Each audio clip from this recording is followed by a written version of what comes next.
Aujourd'hui, on va parler du portage pour aider le bébé à mieux se tenir et travailler, encore une fois, entre les extenseurs et défléchisseurs du bébé. Je reparle souvent des extenseurs et des fléchisseurs parce que c'est primordial pour le développement moteur.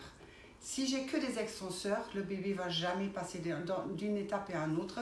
Il va pousser toujours en arrière, partir en arche en arrière. Il ne pourrait pas. Pour bien se mouvoir, j'ai besoin des extenseurs et des fléchisseurs. J'ai besoin que l'enfant sait faire une extension comme il doit savoir faire une flexion.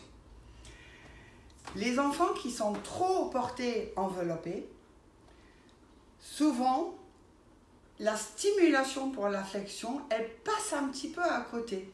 Et l'enfant, il est plus habitué à être porté et tiré en arrière.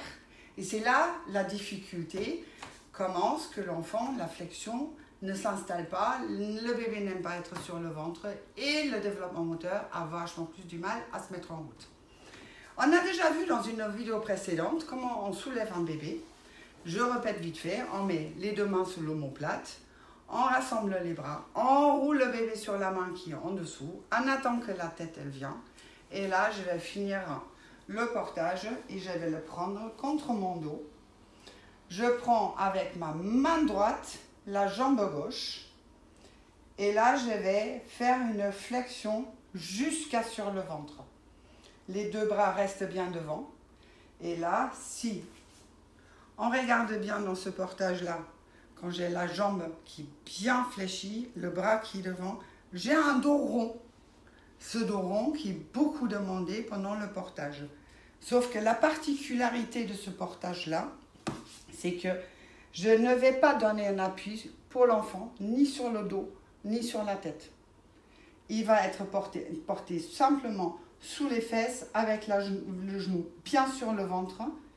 Et c'est là où l'enfant il va apprendre, lever la tête et trouver son équilibre dans cette position-là. Parce qu'attention, certains bébés, comme ils ne sont pas habitués, ils vont se jeter en arrière. Vous l'attrapez et vous allez le repositionner devant.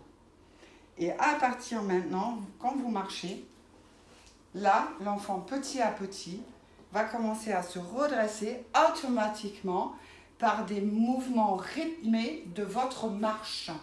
Et c'est ça ce qu'on cherche aujourd'hui, que l'enfant va se tenir dans la pesanteur cette fois-ci, tout seul, et vous bougez normal. Sachez que une fois, on le porte sur le bras droit, et une autre fois, on va le porter sur notre bras gauche. Et les bras bien devant, avec le pouce, je vais inhiber. Je ramène bien le genou, j'ai un enroulement des fesses.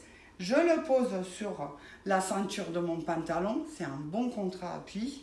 Et après, je laisse faire l'enfant de se redresser avec le rythme de la marche. Voilà. Comme ça, on peut porter un enfant dos à nous qui va travailler ses extenseurs et fléchisseurs pour mettre en route une belle motricité. Au revoir!